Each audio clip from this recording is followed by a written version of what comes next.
Thank you for tuning in to King Lord Jesus Christ Covenant Bible Faith Ministries. And we start in Psalms 53.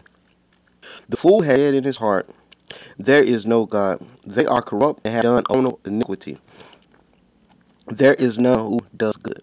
Now we're going to take it back to the first verse where it says, "The fool has said in his heart," which means that he not just stated with his mouth, but he said it in his heart. So whether he said it with his mouth or not, it still is weighed on his heart.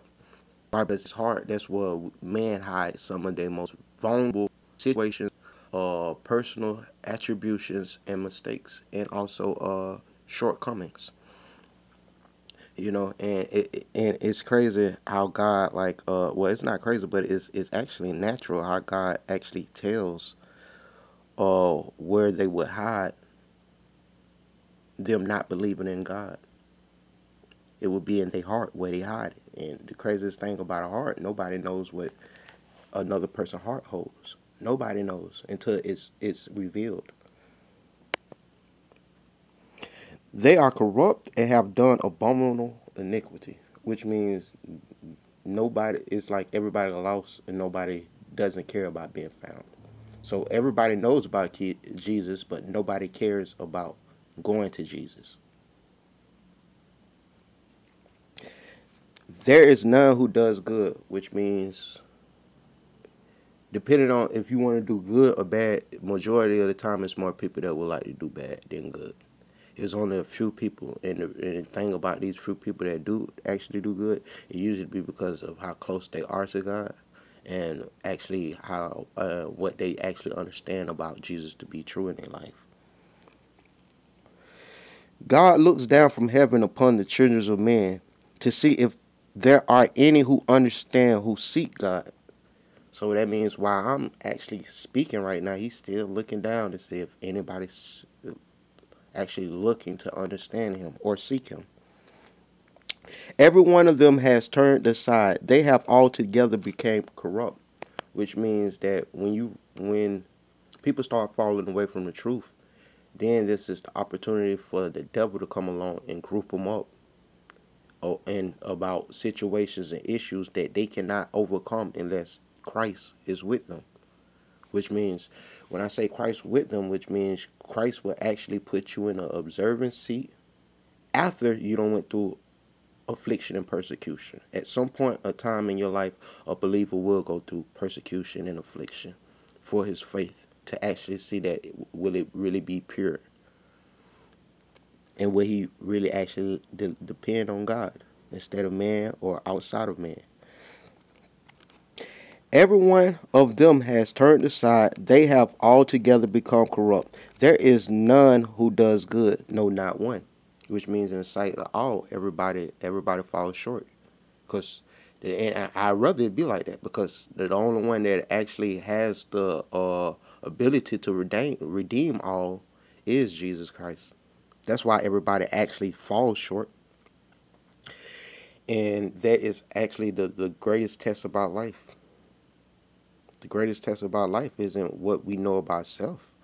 We can only know so much about self, but the thing about it, we exist outside ourselves too. So we have to know more about Jesus Christ to actually coexist. Um, have the workers of iniquity no knowledge, which means the ones that choose to do sin, do they have no knowledge of not doing sin? Who eat up my people as they eat bread and do not call upon God, which means they deceive, so they deceive others, and they don't want nobody to actually have open eyes to see through the manipulation that's going on. Have the workers of iniquity no knowledge, who eat up my people as they eat bread, which means with their deceit they eat other people up. They eat their lifestyles, they dreams, they goals in this life up, and do not call upon a God. And that's the real reason why they eat them up, because they don't believe in God, or if they do, they're not trying to know anything else. They're cool with being lost. They're cool with being corrupt. There they are in great fear where no fear was, for God has scattered the bones of him who encampeth against you. You have put them to shame because God has despised them. And that's any believer of Christ. Any believer of Christ can put the real to shame of other people because it's not the titles that give them the source of life that they breathe every day. It's God. God is the one who actually kills. Until the world realize that he's the one that raises one up and put ones down, then we will forever be fighting this duality of choices. Or am I going to be with you or I'm going to be against you, when really it's only are you going to be against Christ or with Christ. That's the only two dualities that exist. Um, for God has scattered the bones of him who encampeth against you. You have put them to shame because God has despised them, which means he scattered them in confusion, or he'll get them to turn on each other because of the truth that is being revealed, or the truth they're not seeing that's in their face. Oh, that the salvation of Israel will come out of Zion. When God brings back the captives of his people, let Jacob rejoice and Israel be glad, which means his people will rejoice more once they realize that the truth of God and the knowledge of God has manifested itself in reality and being pushed just as it was pushed back then. It's being pushed today and it shall be pushed into the future. We shall pass away, but the words of this book shall not pass away.